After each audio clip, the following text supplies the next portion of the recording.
Pag naglagay naman kayo sa kimchi nyo, guys, saan nyo ilagay? Basta bottle. Like this. Malinis na siya. Na jar. Nito. Make sure lang na malinis yung pinagagawa nyo na sa pinaglalagay nyo pala. Madali lang naman siya. Ganyan siyang grapa.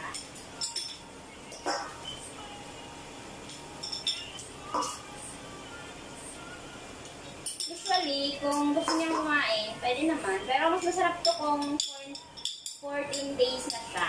Kasi lasang-lasang talaga yung spices bibig mo. Kung gusto niya nang kain ng rush, pwede naman.